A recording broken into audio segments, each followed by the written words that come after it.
Yeah, so we have our operator who, it depends on the configuration, has cameras, so he can see where the vehicle is being operated, or he'll have a line of sight on the vehicle, and he can operate. All right, y'all, welcome back to Common Arms channel.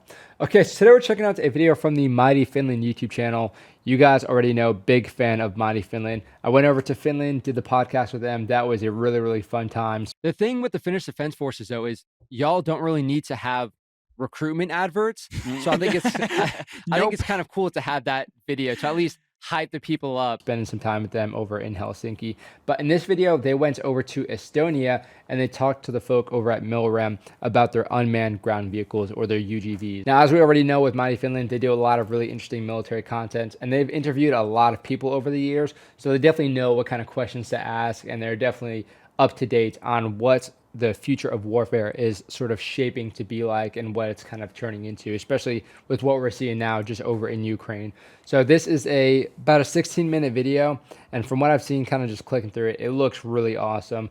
And the stuff that they're developing as far as these UGVs is pretty shocking, especially like, again, from an infantry perspective, me having the background in the Marine Corps and in the Army, having that light infantry experience, especially in like reconnaissance. I understand the utility by far in these UGVs. However, I also understand how terrifying it can be if you're trying to go against something like this, or if they're used appropriately in conjunction with actual like ground personnel. Yeah, it's definitely scary. So I don't envy the future infantrymen, but I do want to learn a little bit more about these UGVs and see exactly what their utility is going to be like on the future battlefield. So should be cool. Let's check it out. Unmanned ground vehicles, or UGVs, have made their grand entrance in the war in Ukraine, and they're definitely a part of the future battlefield. But in what form? The 240 on it. This is Mighty Finland. We're currently crossing the Baltic Sea on our way to Estonia, Tallinn, to visit Milrem Robotics in order to find out what the future and present of UGVs looks like. And by the way, we're sailing with our anchors up. Should probably be on lookout though, so you take that side. Hell yeah.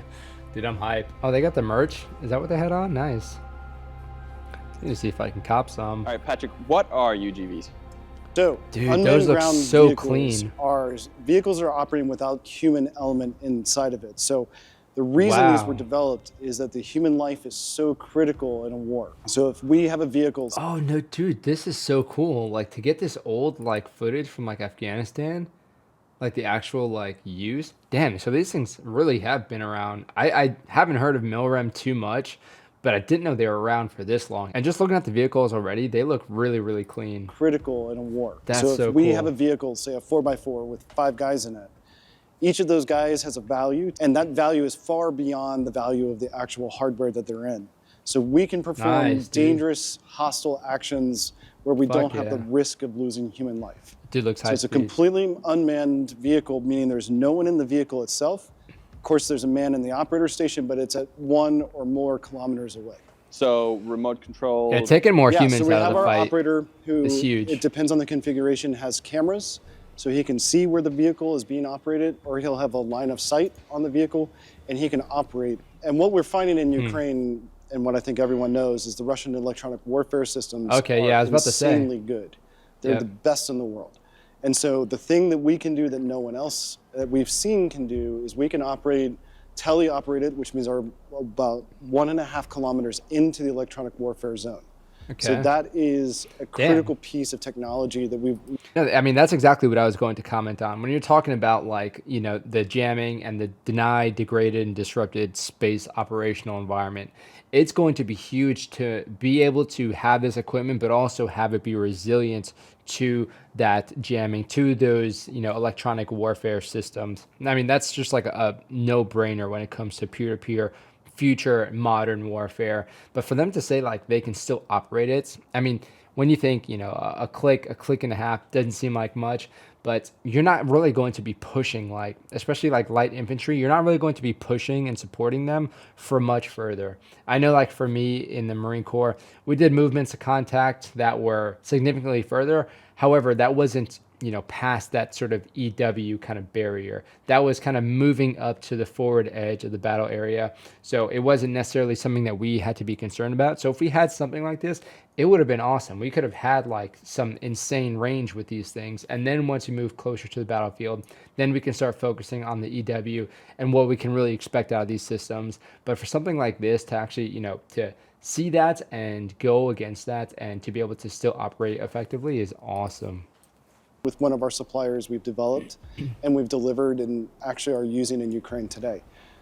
Just recently we did an operation in Sweden using a Starlink satellite communication system, and the vehicle was 950 kilometers north of the operator. And we were safely able to operate within another set of units Starlink. at almost Damn, 1,000 that's crazy. kilometers. So once you start getting satellite communications into effect, which is Starlink is our preferred use, yeah, I mean, it makes sense. You can be as far away from it as you want. Very, very and with available. the FPV threats that we see in Ukraine today, having distance is really critical for us. And True also that. being able to operate without Outrange the engine on. those. So because it's a hybrid electric motor, we have big batteries in here. So having that silent watch and silent movement, no heat, very little sound, it really helps us to be more effective. How prevalent are these in? Again, I didn't know like how long these guys have been in business, but it sounds like they definitely know what they're doing, but they also have the experience. I mean, testing this thing in Sweden not only goes to show like the reliability and effectiveness working in that environment, but to kind of push that sort of distance with like, using Starlink. It's so trippy to think. I remember in like 2019, just seeing like a bunch of, satellites in the sky, and I ended up Googling it and I was like, oh yeah, okay, Starlink. I didn't really know what that was. It was still kind of like new at the time, but for what it is now, especially what it's kind of given the Ukrainians and everybody kind of operating there, I mean, it's just insane to think that that thing is enabling this to push that far. Modern militaries or on the battlefield? So in Ukraine today, they're everywhere. What's happening in Ukraine is remarkable. No kidding. They're going from, I have an idea, to I'm We've seen a lot engaging already. Russian targets in less than 30 days. Right? That's an unheard of design cycle. In the US, you would spend 5 years discussing is it green or yellow, right? Like, so it's amazing what they're able to do. And we're seeing. And this is what I'm really kind of interested in. Like mounting 240s on this thing is just diabolical. They're able to do. And carrying kit. And we're seeing wide scale early adopters. So everyone's really interested in UGVs.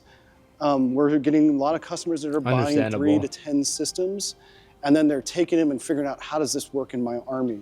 Does it work in my army? That makes a lot of sense. And can we use it for all of its advantages? So a lot of our customers are really early phase at this point. Yeah, a lot of things to consider. Our UAE customer, when we'll show you the vehicles, they are a wide scale adopter. They're going all in. So Patrick, this can be set up in a variety of different configurations. Yep. Let's say we slap on a remote weapon system on this. Yep. Is it still controllable by just one operator, or does it need a driver and a weapons operator? So this is the golden goose of UGVs. Everyone wants to be able to operate the vehicle. I like how and they're the just weapon sitting station on with a it. single operator.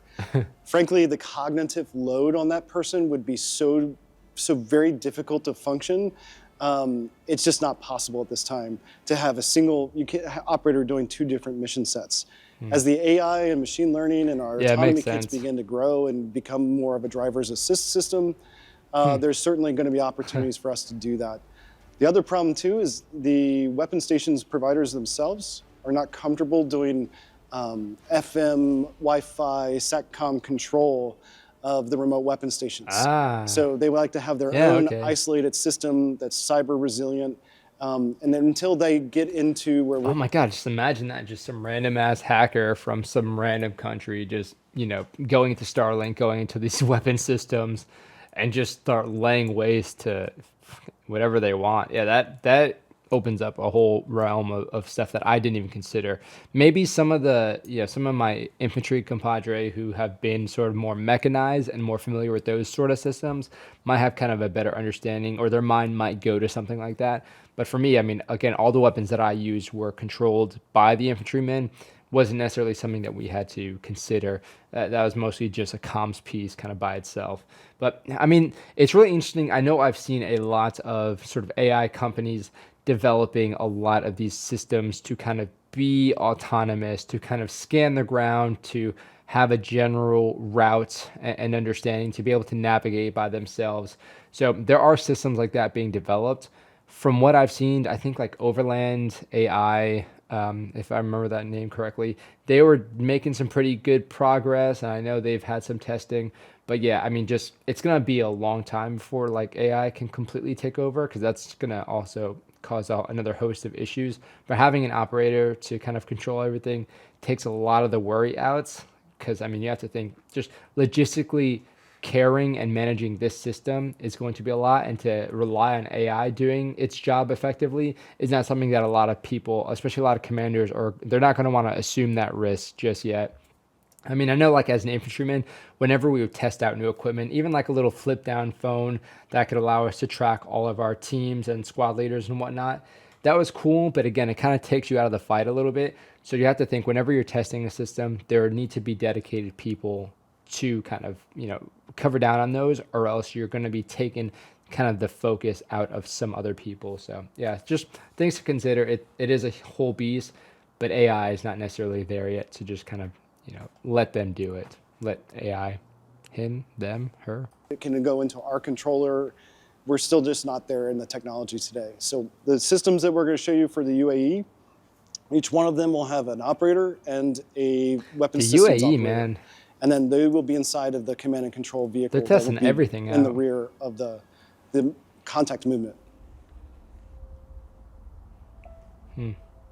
What different use cases do we have for these things here? So we have two different systems here as we're inside the factory. So this is a heavy weapons platform. So here in the center, you see this ring. That's the fitting ring for a 30 millimeter direct fire cannon. So if we really want to reach out and touch somebody, a 30 millimeter hypersonic round is certainly going to do that. A 30, that's underneath so inside, extra. We do batteries, we do some power conditioning things that make that weapon be more stable, more active, more accurate. Terrifying. So in this configuration, it's a heavy weapons platform. And the one behind me, and so for a very specific customer, the requirement was to take the stretchers off of the fenders and put them down inside into the cargo bay.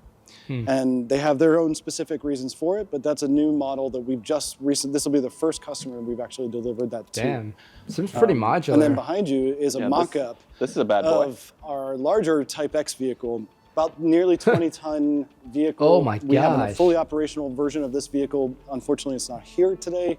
It's at one of our customer sites undergoing some tests. It's a Yeah, big see, one that for is terrifying. But it shares the same autonomous That thing's system. just like approaching so a what goes on infantry that vehicle platoon. is the same one that goes on this vehicle with these lidars. It's the exact same system, so it's intelligent enough that we can grow the vehicle without having to redesign the autonomous kit. Yeah, no doubt. I'd love Damn. to ask you what that customer That's is, but so you're trippy. probably not going to tell I'm me. not going to tell you where it is. But is this the future then? With I these am big things? curious too.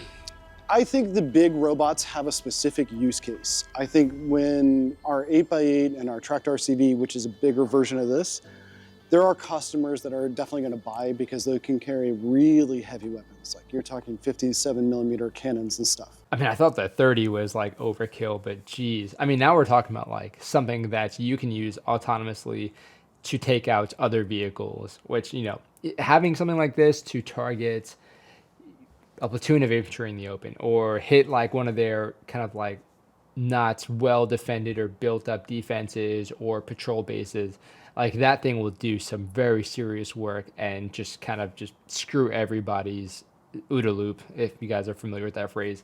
Everybody will be kind of freaking out, and then you can use that to push like a ground assault.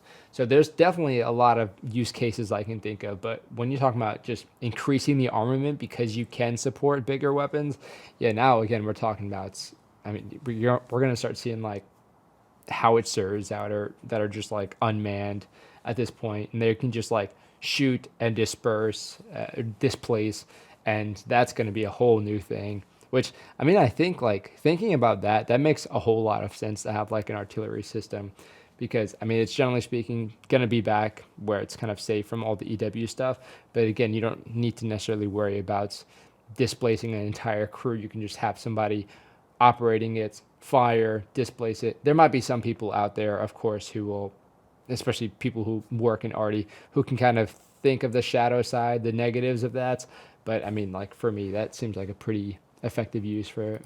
think this weight class here is going to be the one that's going to be most prevalent. I think you're going to see the smaller, mid-sized UGVs really being the ones that are going to have wide-scale adoption. Is this just essentially the same software in a bigger package?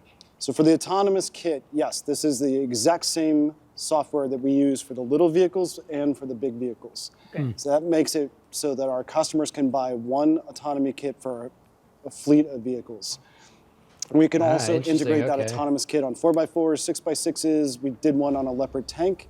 So it's a really versatile system that we can put on almost anything as long as it fits our technical requirements. Dude, Okay, put so that with like a size is not an issue. CV90 Size platform. is not an issue, and we designed it specifically that way to make it more versatile so we could Or sell like a it Striker. on all sorts of different vehicles that we don't even build. So in terms of like your product, Wow, that's percent-wise, how much of it is software and how much of it is actual hardware? So the hardware is the sexy part, right? Yep. You look at the hardware and everyone's like, oh my God, it's really amazing. Yeah, no doubt. But I would tell you that the thing that is what makes us better than any other UGV provider is our software. So we are light years ahead of our competition in terms of maturity. If it's clunky or hard to because we've use, been around like, since nobody's going to want to 2013. fuck with it. We've got combat operations in Ukraine. We have operations especially around the world, and unreliable. we're constantly learning. So the software is what makes us stand out. And that's been demonstrated for the entire year in Ukraine. Yeah, damn, no doubt. All right, Patrick, I mean, can we well go said. see how these things actually work? It's not just about we've set the up outside aesthetics. to show you guys some of the operations. Although they We have help one of with our selling, operators for here. sure. We'll go through some of the mobility of the system and show you some of its dash speeds, its pivot steering, and you can really see how it works. Awesome. Yeah, I have that let's same go. smile on my face. Oh my God. And Tokyo drifting these things. What kind of UGV do we have here? So today, right here, Oh, the we have our Arc'teryx. Themis combat vehicle. They're in two different configurations. This one here with the Ukrainian flag is in a cargo configuration and a remote controlled system. And then the other vehicle over here is also in a cargo configuration, but it has our autonomous operations kit built into it. Okay, what kind of different use cases are there for UGVs right now? So the beauty of our system is it's up to your imagination. So the way that the Themis is built, as long as beauty it and fits terror. within the two sides of the vehicle The and weighs fuck? less than 1 ton, we can integrate anything. So right now we've Wow, integrated weapons, dude. we've integrated Oh my God, this thing is like an engineer vehicle. It'd be fucking insane. I mean, like as a recovery vehicle kind of thing, awesome. I mean, again, especially like when you have equipment that was trying to push a little bit far and you don't want to send all the crew. I mean, people just, they wouldn't even bother. They're like, oh, you flipped your vehicle or something. It's over in this ditch. Yeah, that sucks. Wait until like everybody pushes past you. Then we'll think about recovering it. But to be able to kind of like send this thing out, especially like at nighttime, you have some thermals or some night vision on this thing to just recover a vehicle. It's pretty cool to do. But like just thinking as like the engineering capacity or capability with these things, I mean, you move it up with an infantry because I mean, engineers, oh my God, that makes engineers like almost obsolete. And trust me, I love and hate engineers with a passion, but like to just be able to send a robots to get rid of a wire obstacle. I mean, you have things like the MICLIC and the APOB, which, you know, those can clear a huge lane for infantry, like a whole infantry company or platoon. And to just put that on like an automated vehicle, or for this thing, again, to just handle like an obstacle in a road to kind of open it up for more tracked vehicles and stuff to just go through. Man, that is like huge. Again, like I think engineers would really appreciate having something like this. integrate anything.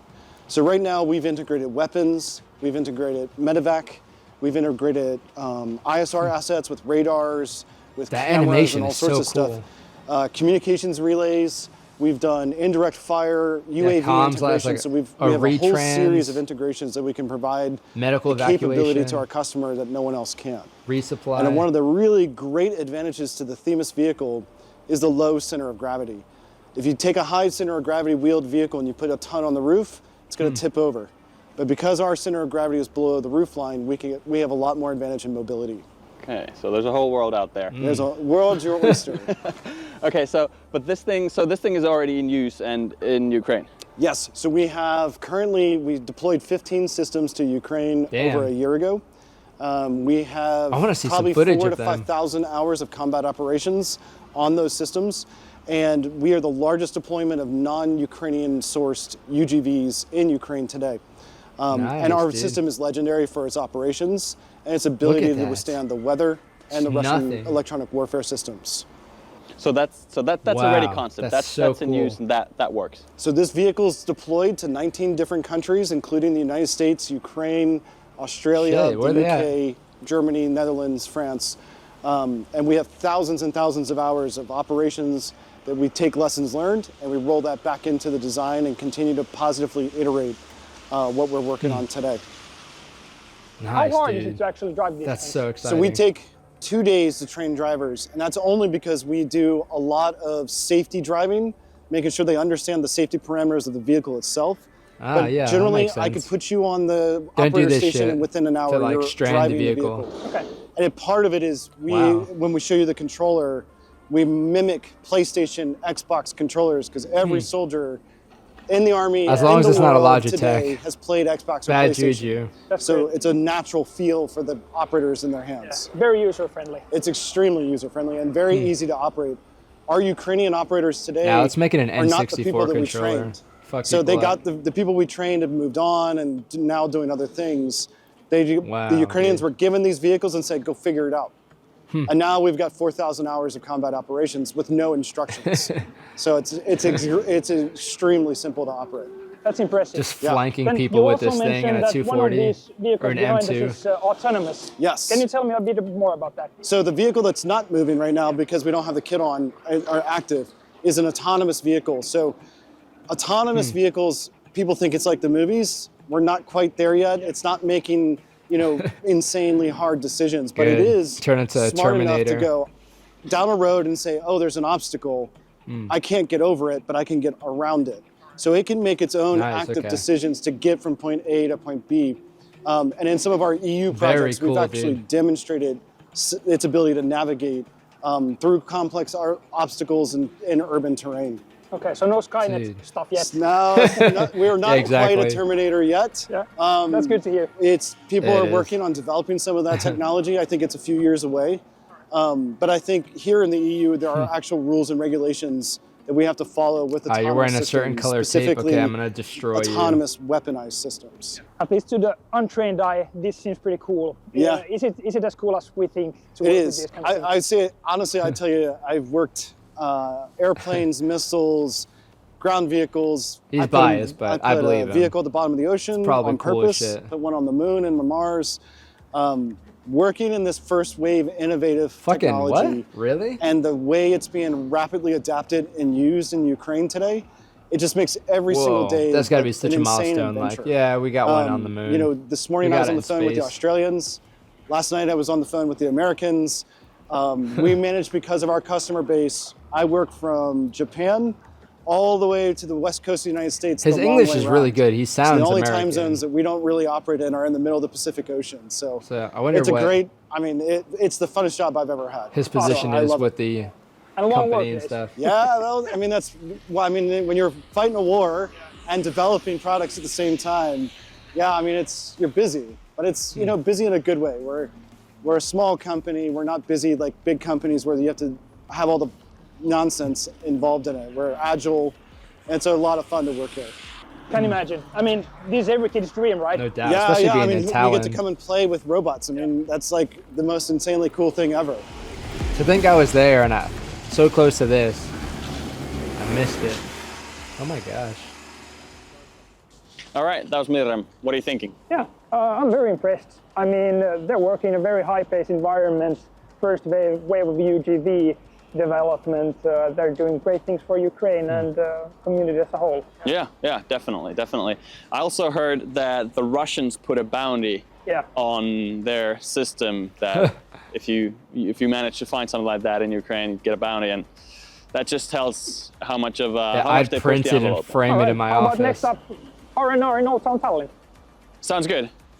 This was a quick jump into UGVs. You Go should look check for the, out our what is it, the podcast where Little we made Tom? a deep dive into that whole field. Link somewhere Right here. We're going to try and get more into making podcasts in English and episodes in English. So let us know what you thought. Like, subscribe, Appreciate it. comment, and we'll see you next time. See you next time. Let's go. Bet. It's a forward line of robotics systems, and you're going to have a coordinated air and ground war Golly. happening. I mean, it's so cool how they just have it all lined up and stuff there. I mean, so I knew like with it being Mighty Finland and also it just being this topic, it was going to be a really fascinating video. But man, what they covered is just blowing my mind. Again, just the possibilities are insane. I mean, there's a lot of things that I can think of as far as like how it could benefit or I guess integrate with the infantry, but just like the amount of things it can do to support the infantry is just like, that's where it really opens everything up. I mean, there are a lot of jobs just inherently in the military that support the infantry, but to think of taking, you know, potentially even like a platoon of people and taking them away from the fight, taking them away from harm's way and replacing them with one or two of these is just like a game changer. And to just think of all the ways that it can integrate, it's just like really, it's impressive to see one, like where it's gone, what it is like right now, especially like the amount of usage that we're seeing all over the world, especially specifically in Ukraine, having that much experience, but just seeing like one specific company, like how they have this, you know, general platform and they're able to just modernize it and just adapt it to so much. And that's what we see with a lot of things that just like impress me. The CV90, the Striker platform, those are incredibly versatile, like Seaburn specific things, you have mortar specific things, EW stuff. There's so many capabilities whenever you have like that platform that works and just the modularity to adapt it to certain things. That's where it really just becomes like a game changer. And that's where you can really see like a wide spread sort of adoption with something like this, because countries, they want to get the bang for their buck, militaries, they want to get the bang for their buck.